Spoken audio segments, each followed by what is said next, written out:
Today we study graph algorithms. So we have already seen what are the graphs. We have already seen some trees. Trees are basically a particular type of graphs. So graphs are more generalized structures, and graphs are very important for computer science because it appears in many applications. Graphs basically captures the interconnectivity between objects. So how do you represent graphs inside the computers? There are two types of representation. So before I go to the representation of graphs, let me tell a little bit formally what is a graph. So a graph G is a tuple V cross E, where V is a set of vertices and E will be, so V is a set of vertices and E is a set of edges. So how do you define this vertices and edges? So V is a set of vertices. We can say, instead of vertices, we can say it's a set of elements. Elements can be anything. It can be integers, it can be some other objects. And E is basically a subset of V cross V. So this is the abstract notation of a graph. So you take a set of objects. I'm just drawing the graph. Okay, so this is just a drawing of the graph, but abstractly it does not have a drawing. So it's a set of vertices and edges are nothing but a pair of them. So how do we draw the pair? We just put some curves or some line segments joining those pairs. So this is an edge between, say, this is a V1 and V2. So V1 and V2 there is an edge. V1 and V3 there is an edge. It goes on like this. Now, so just let me tell you one of the applications in graphs. Suppose these nodes represent cities, and these are representing the roads between the cities. So we can represent this entire interconnection between the cities by the help of a graph. So there may be different problems. We may have to choose from one city, say V3 to say V2, what is the best way to go? What is the least distance over the roads we can traverse? So then if we represent this entire city interconnections using a graph, we can probably have an algorithm to find out what is the least connection, least weight connection or least path between V3 and V2. So now we have this abstract representation or mathematical definition of graphs. So now the question comes, how do you represent inside the computers this graph? Basically there are two representations. One representation is called matrix representation or adjacency matrix representations. So how do you represent this? So let me take an example. So suppose this is a graph.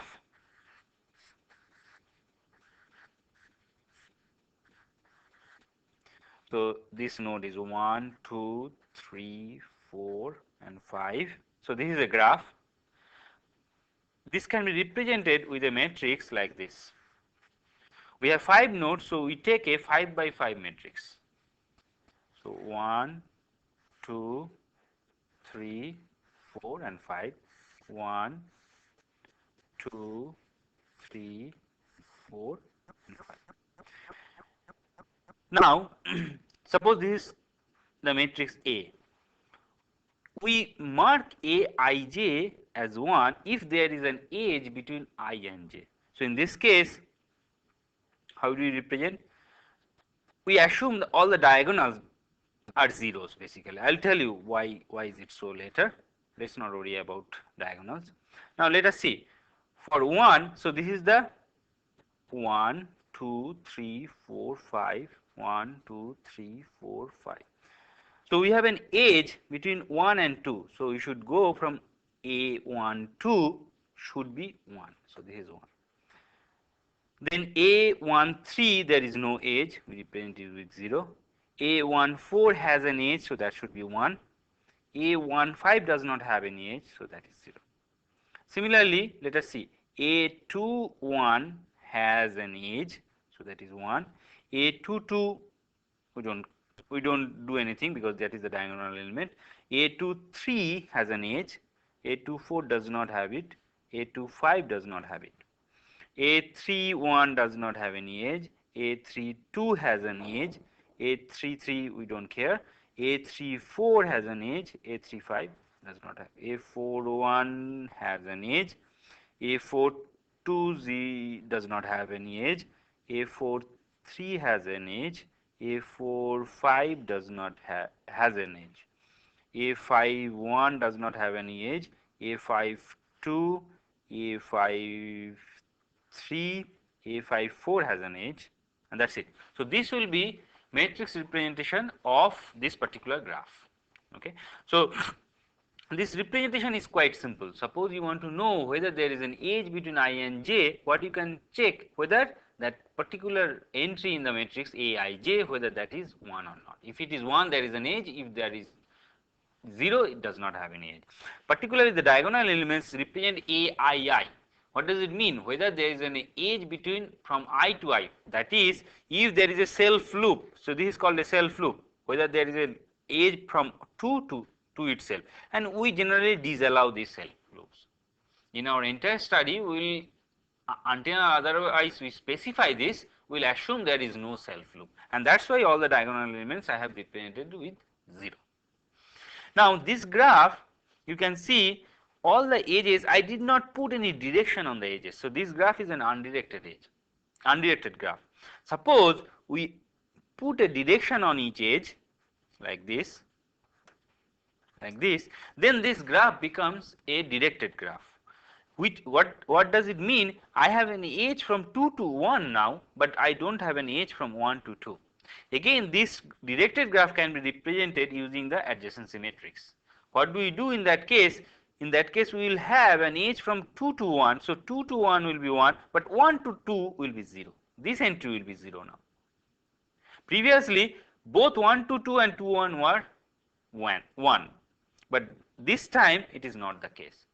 So in an undirected graph, for an undirected graph, this matrix is symmetric. So adjacency matrix is symmetric. It has to be, because if Aij there is an edge, Aji also has an edge. But for directed graph, this is not true. So directed graph not symmetric.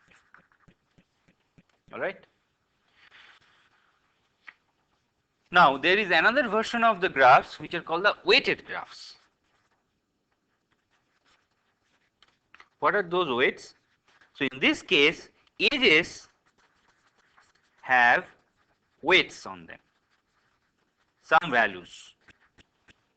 So for example, the previous graph, let me redraw it again. So in this case, say this is 1, 2, 3, 4, 5, and each edge, say this is has 0.7, this is 1.2, this is 0.5, this is 3.1, this is 2.0. And this can be now represented again using the 5 by 5 matrix, 1, 2, 3, 4, and 5, 1, 2, 3, 4, and 5. And in this case, the representation will be not 1 and 0. If there is an edge between Aij, then the entry Aij will have the weight for that edge. And if there is no edge between Aij, we represent it with 0.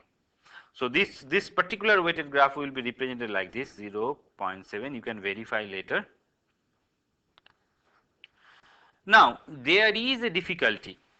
You can see some of the edge weights may be 0.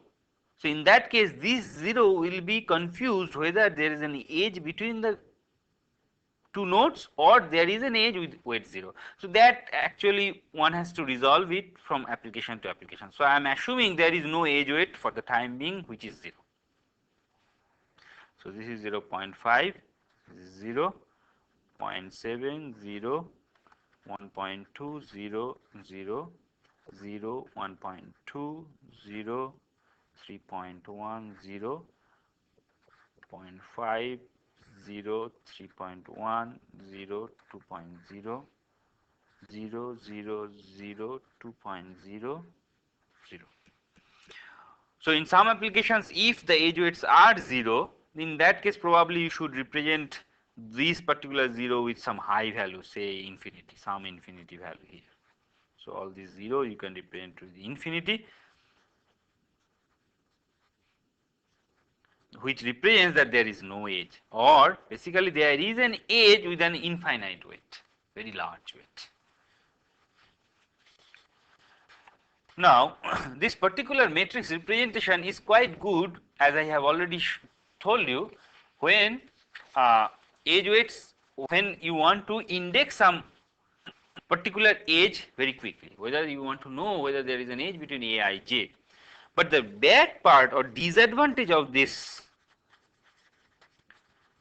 adjacency representation, disadvantage of matrix representation is that it takes too much of space.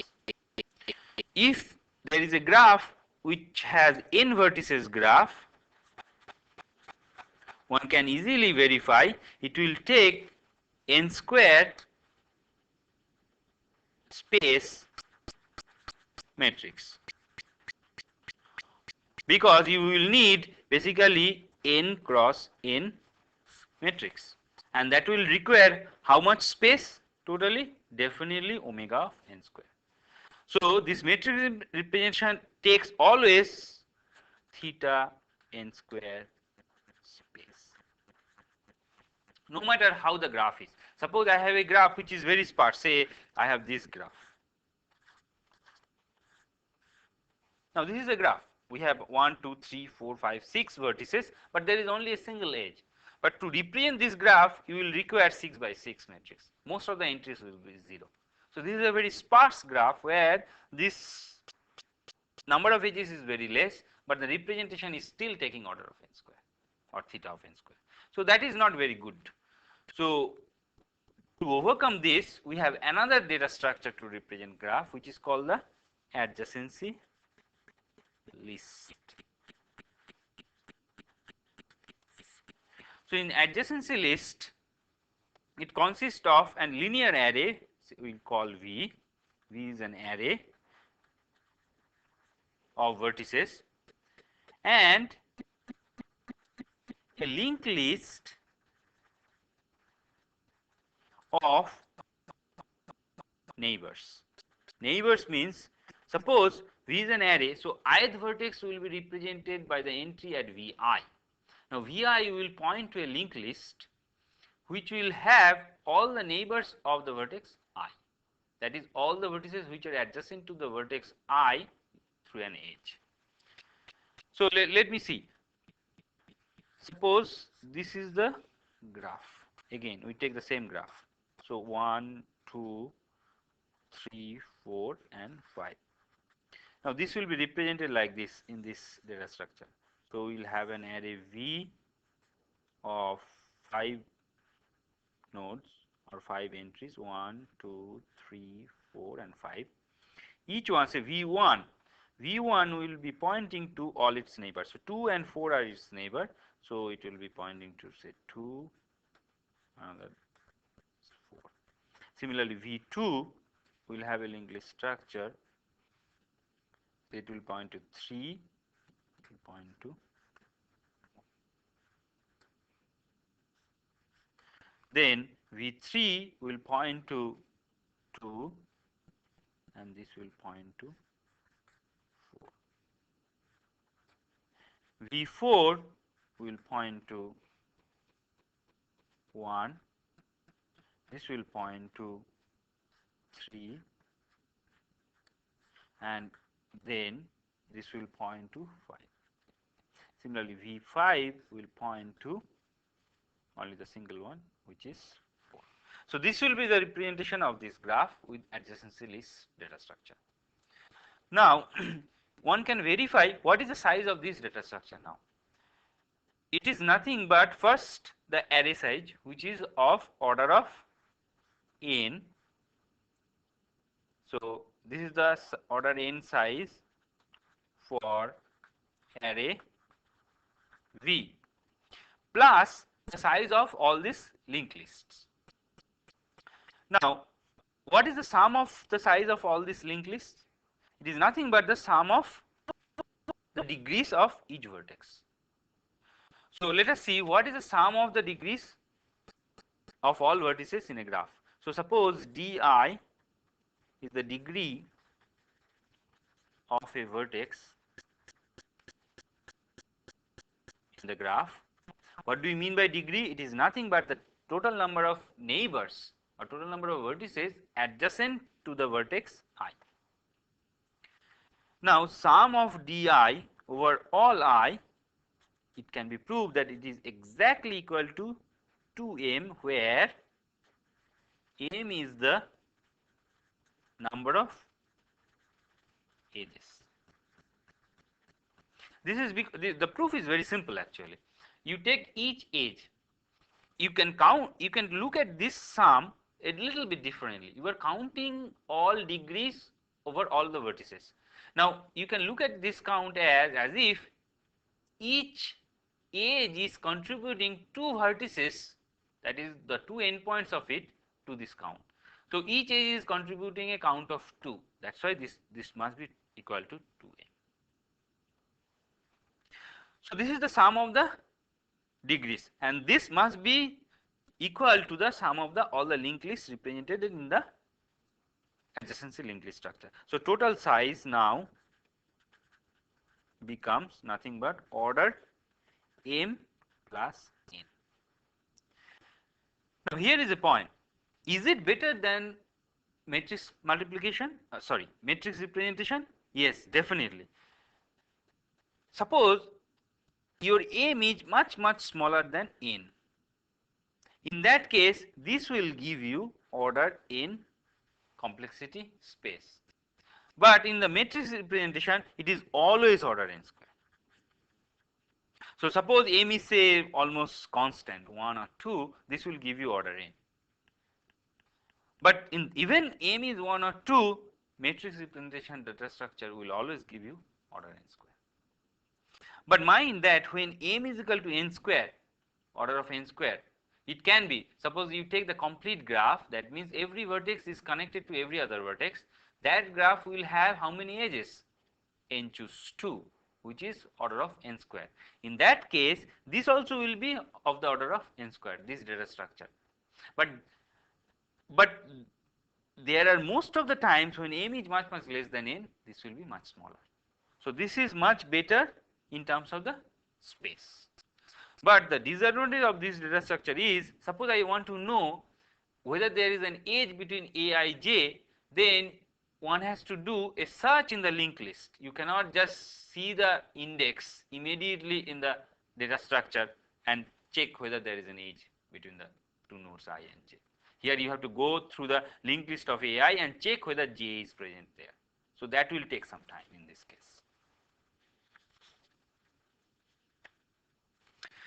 Now we know how to represent the data structures to have a graph within the computers. Now let me be a little bit precise about the structures of the vertices and edges inside the graph, because all the algorithms will refer to this structure. I am not using any particular type of language here, but the way I will be representing is mostly like Pascal, but it should be clear to you what do we mean. You can write this one in C or C++ or any other language. So this is our type declaration. What we do in type declaration, we declare the vertex. How do we represent vertex now? It's a record. So in C it will be a structure which will have two integers. I'll tell you later where these are used. And pi is an index. Basically index is nothing but an integer. And there is another field called adjacency list, which is a pointer to another structure called edge, which I am going to define. So this is the vertex structure. So how do you define now edge? age is a record again, where V is an index. Basically, this index is again an integer which will represent a vertex. Vertices are represented with an integer. And next is again a pointer, is a self pointer to the structure itself, H, and that is n. And then we declare the array, which I am calling it as adjacency structure. This is nothing but an array of 1 to n of vertex. Now we can declare as a variable, say V is the variable which is of type adjacency structure.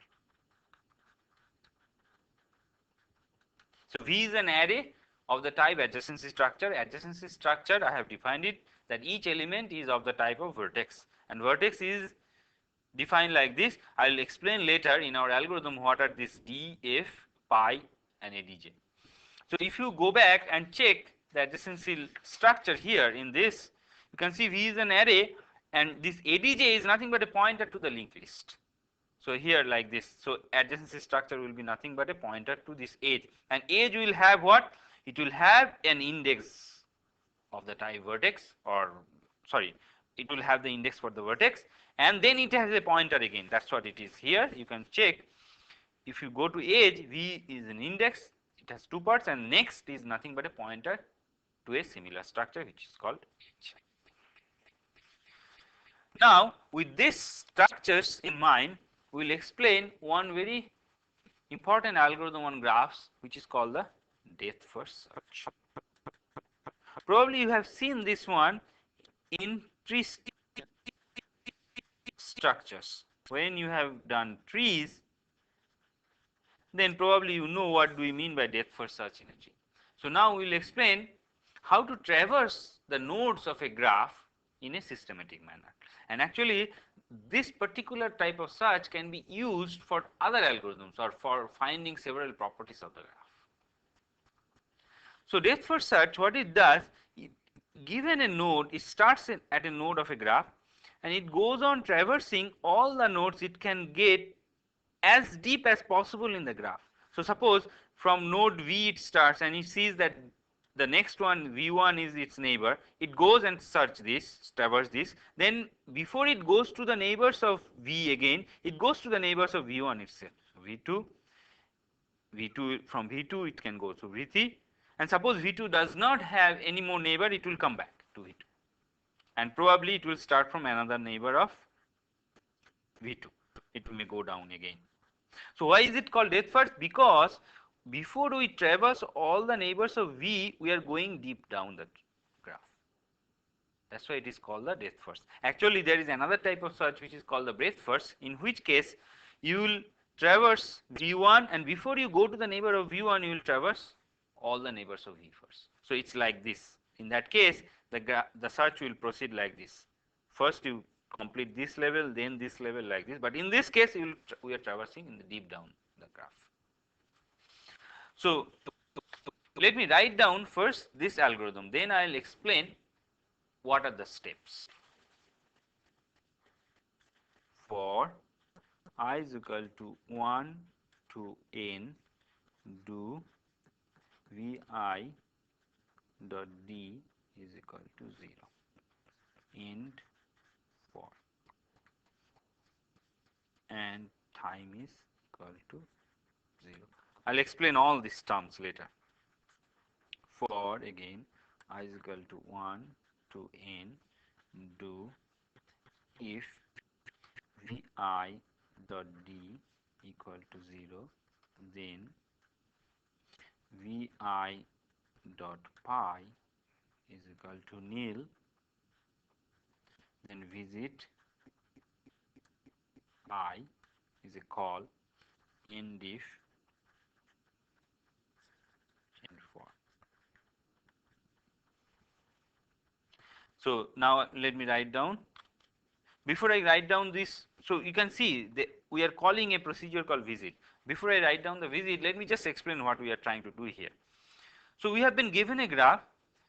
First, we are initializing each vertex the D field. You remember in the data structure we had a D and F field. Basically, those two are representing some sort of timestamps. The first time we visit a vertex, we initialize its D value, and when we finish visiting that vertex, we compute or we put its F value.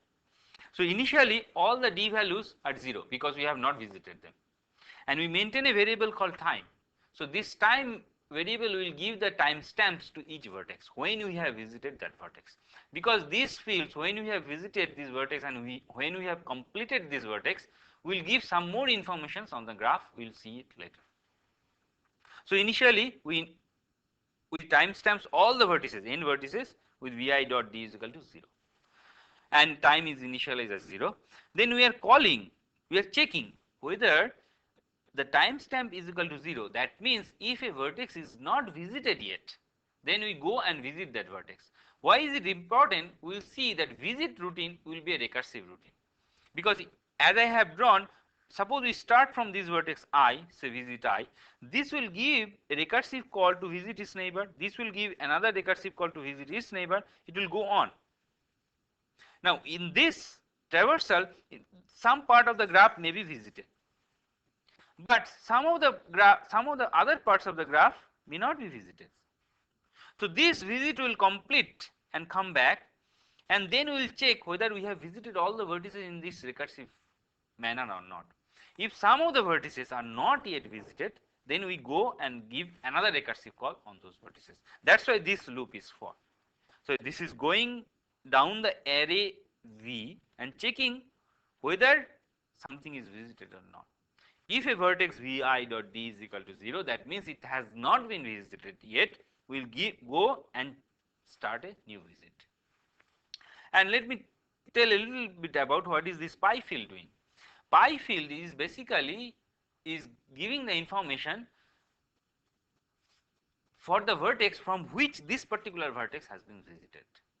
So this, suppose I have this vertex say v1 and we are visiting v2, we gave the visit I or visit 2 call from visit 1. In that case, this pi field of 2 will have the information that it has been visited from 1.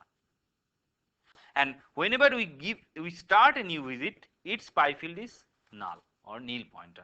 So suppose we have visited v2 and we have completed this entire visit and still some more is left, then we start, suppose, the new visit from this vertex, then this vertex say x will have its pi field null.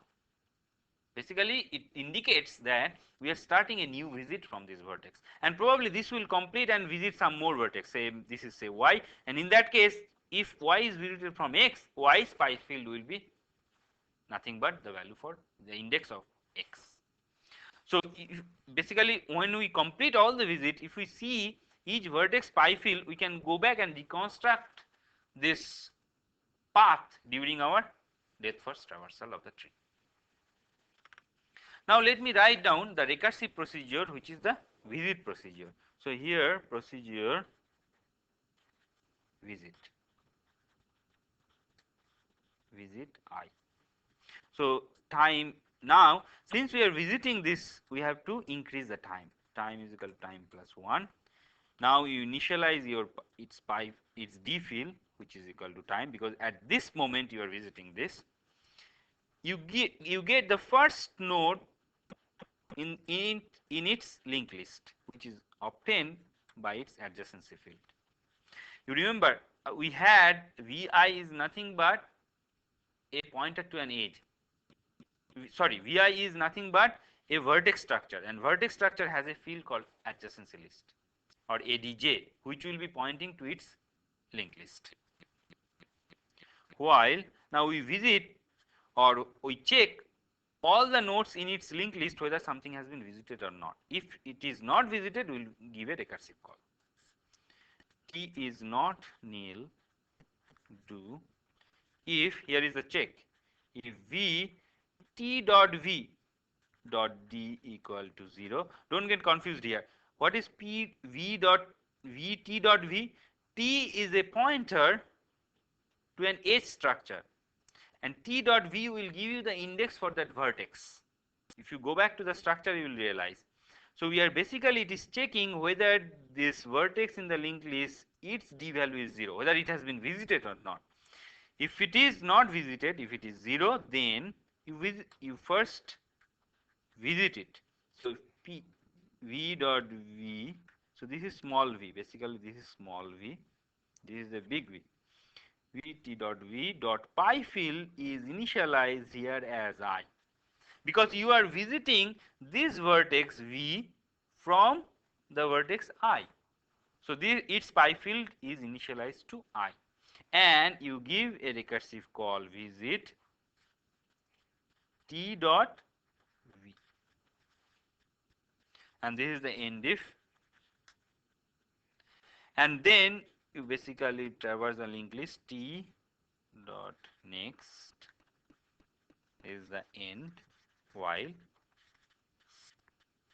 and then when you come back, basically when you have completed its linked list, you update the time,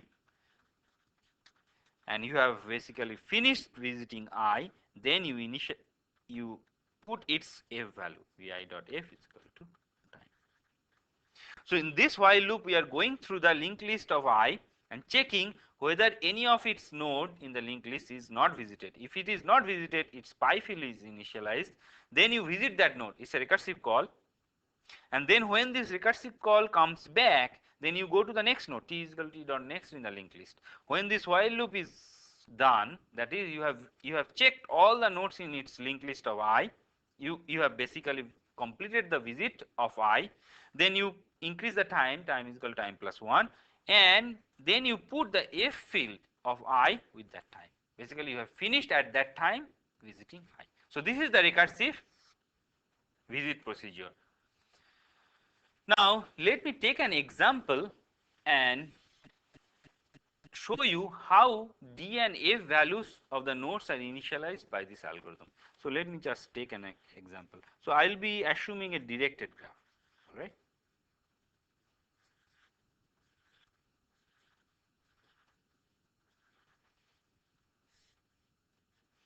So let me just draw one directed graph. Here is just an example.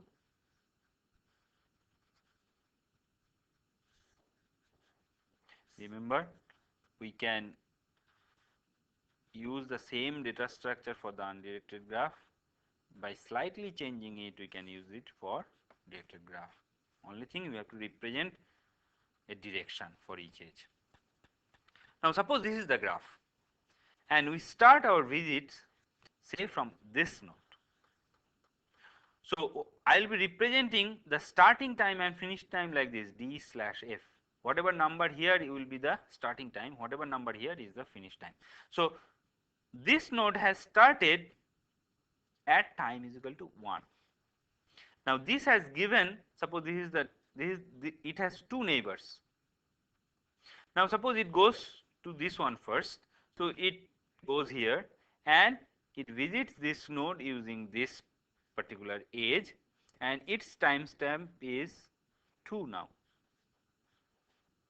Now again from this one there will be a recursive call to visit, and probably it will go to this node. So this will be, this timestamp is 3, is incremented by 3.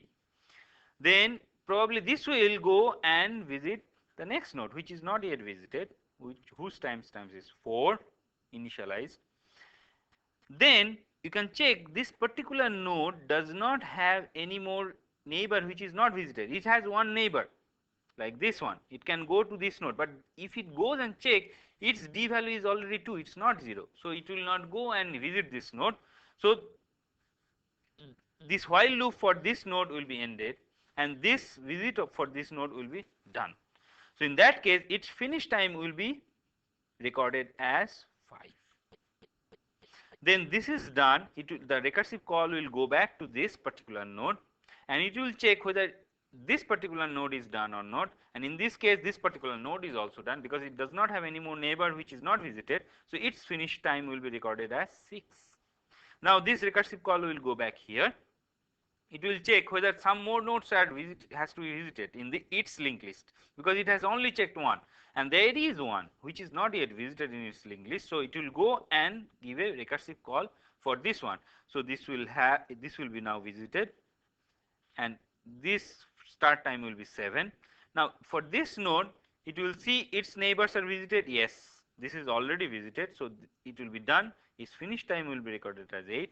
Recursive call will go back here, and this time this particular node is already visited, it has been finished because all its neighbor are visited. This is done, so this finish time will be 9.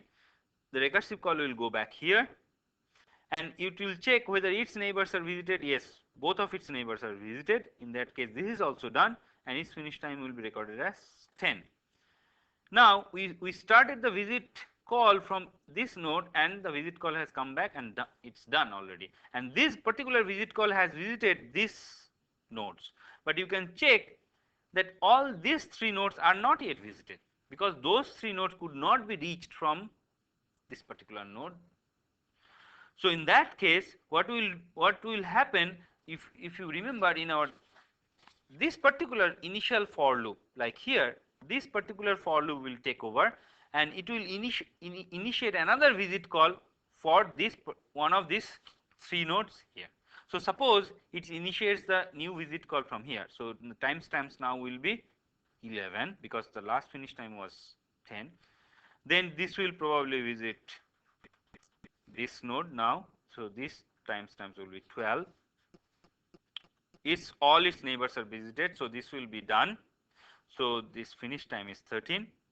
The recursive call comes back here, and this will check whether any more neighbor. Yes, there is a neighbor, so this will go via this edge, and this will be say 14. Its finish time will be 15, and this will go back, and this finish time will be 16, and this call will be ended. And the for loop, the first for loop, will check and see that all nodes are visited. vi.d is not 0 for all the nodes, so this will be done. So this is the entire depth first search for this particular example.